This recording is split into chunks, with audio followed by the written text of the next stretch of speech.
yeah, it's time to welcome one of the most beautiful actresses ever. And syempre guys, finally, she is back on the screen after 6 years, I believe, Ate Jessie, diba? Kaya naman, everyone, let's give it up for Jessie Mendiola! Good evening! Yes. Team bahay. Yes. Team bahay din ako. Or pwede rin Team Spotlight. Yun na yung Team Spotlight. Diba? Star Magic Spotlight. Thank you for having me. Yes, thank you for being here. And Ate sa ating mga kaibigan sa ating press. Ayan. Gabi. Ayan. Magandang gabi ba? Hey! I love it. Thank you, Ate Jessie, for being Hi, here. Ana. Gusto ko lang i-share, guys, na yung first time that I've ever spoken to Ate Jessie, nung high school ako, I called her and si Kuya Luis. Hindi, I called her and si Kuya Luis nung fresh from the breakup. Oh my God, yes. Fresh from the breakup, yun lang. Naghingi siya ng advice sa amin. Pero syempre, first boyfriend ko yun that time. So syempre hindi na kayo. Hindi na. So, hindi nag-work ang advice na ito. Hindi, 8 years ago na yun. Super long ago. But then, again, grabe talaga. So, I super admire you, Ate Jessie, and also Kuya Luis. How are you, Ate Jessie, after, of course, you're finally back after 6 years. How is everything right now for you? Wow, grabe. Actually, first time yan natanong sa akin ngayon. Really? After 6 years, parang tinatanong, kasi recently, di ba, nag-launch yung show namin, tapos may mga press con, ganyan. But like, every single time na maitanong sa akin yan, hindi ko alam yung isasagot ko, kasi ang daming nangyayari ngayon. And, you know, I guess I'm at a point where I'm just really grateful, I'm happy. The word is I'm content. Ano ba yun? I'm just really thankful for my journey.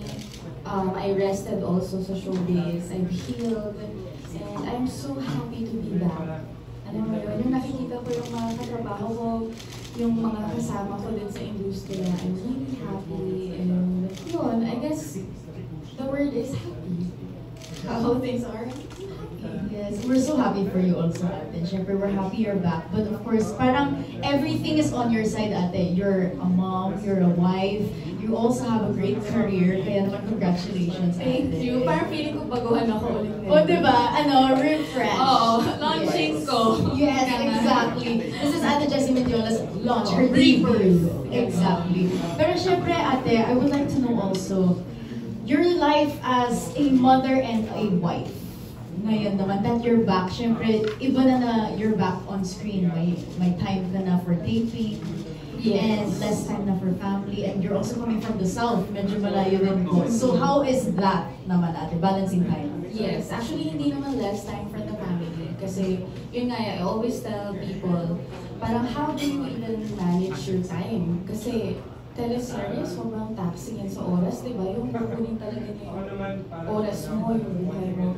And I'm really grateful to, of course, my handlers, to Star Magic, to Kuya A. Marquis, Star Magic, kay Natina Corey, the whole ABS-CBN management, JRB Productions. They're very, very considerate when it comes to my time. And they know na I cannot go beyond my cut-off. Kasi I need to be functional the next day for my daughter, for my husband also. So, talagang important sa akin na ito lang yung oras ng trabaho. And then, the next day, kailangan physically I'm there for the family. So, I'm really grateful lang. It's been super hectic kasi our show just started airing and we're still taping, of course. Tapos, ito yung mga promotions, yung mga guestings, mga events, tuloy-tuloy na siya. And I guess you're right. Talaga, you just really have to balance your time. It's time management and everything just will fall into place. Ate, congratulations on everything again. And you mentioned, of course, we all know that your husband is Kuya Luis. Yes. Who just recently campaigned. Who recently campaigned. Yes. He ran in Batangas, Ate, and we're so sorry for the short, for falling short, Ate. It's okay. But how was that like for you guys, siguro, as a couple? How were you able to get through that loss, Ate? You know, nung time na dati kasi, actually matagal na kasing tinatanong si Luis na pwede ka bang tumakbo. And I would always tell him na no, okay, we're okay. Like, mahirap talaga pasukin yung mundo niyan. Kasi showbiz na nga, alam natin na medyo mahirap na nga eh. Kumbaga, maraming nangyayari. And mas lalo na yung politics. But you know, si Luis kasi, he has this generosity. You know him, di ba? His heart is really big. And for me, who am I to stop him from doing what he wants to do, especially when it comes to others, like helping people and actually, you know, helping others through a different platform. So I always tell him, sige, I will let you run, but sana, diba, you stay true to yourself. Diba, why are you running? Why do you want to pursue this? So, yun yung nangyari, kaya natuloy-tuloy. But you know, para sa amin, hindi lang talaga kami pinalad, hindi binigay sa kanya, but he's still there. He's actually in Lipa today with his mom.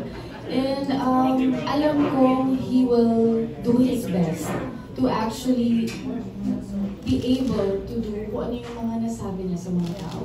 That's him. He's a man of his word. And I'm really proud of him yung time. So kahit hindi binigay sa amin, okay lang. Kasi it's like a door open for him. And I guess, kung magtuloy-tuloy man siya doon, kahit man maupo, hindi, he's still doing his part, diba? As a Filipino citizen, as himself, actually. And parang ngayon, Nagpapawisan ako sa mga natin, ha? Yes. Natin. Oh, diba? Mamaya meron na tayong questions from the media. Okay. But then, Parang mas papawisan ako doon. Oo. Ay, Hannah Mallorca, ingatan mo si Ate Jessie, Charis. But of course, Ate Jessie, earlier you mentioned na parang, for me, I feel like I view this as Kuya Luis is able to hit two birds with one stone. He's able to host mga shows pa rin, but at the same time, still be a servant sa view of service sa Batangas. I think they mentioned na yung mga promise niya, he is still pushing through with them kahit with the loss. Yes. So that's very good. Yeah, kaya lagi ko sinasabi, I'm very proud of him for still being there. Kasi may iba, diba, tumatakot, pag hindi pinalag, wala na. Siya is still there. And, you know, for him, it's a learning process. He's the type of person na, if sinabi ko to, gagawin ko to ng buong puso. So, doon pa lang, panalo na. Panalo na. Of course, silang dalawa guys, as in, ito talaga yung dream couple ko. Jessie Totoo ba? Kuya Luis Manzano. Yes, one of the best. Grabe. Thank you. And of course, Ate Jessie, ngayon naman as a mom, I wanna know, how is it with Peanut now? How old is Peanut na, Ate? She's 2 and 7 months. Wow, So almost 3. How is the motherhood, Ate? Grabe. Oh my gosh, amazing. You know, it's funny you ask kasi the other day, nung nagkaroon nung turnover ng tower sa ABS-CBN, I bumped into Tita Malu Santos, sila Ma'am Charo. And I was talking to Tita Malu Santos and then she told me, you know, I'm watching you sa Sins of the Father. Sabi niya, you really improved. Ang ganda ng acting mo, ganda.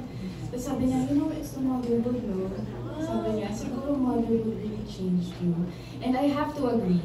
Kasi, you know, ever since I became a mother, I feel everything so deeply. Alam mo yun, parang lumabas talaga yung emotions ko, lumabas yung talagang ano ko sa buhay, yung gusto kong mailabas. Kumbaga, you know, you feel everything deeply because you have someone to look out for. I mean, of course, aside from my husband, si Rosie. And iba talaga yung feeling ng pagiging mother kasi ang sarap ng feeling yung she looks up to you na parang ikaw lang yung mundo niya. So habang bata pa siya, talagang I cherish those moments with her.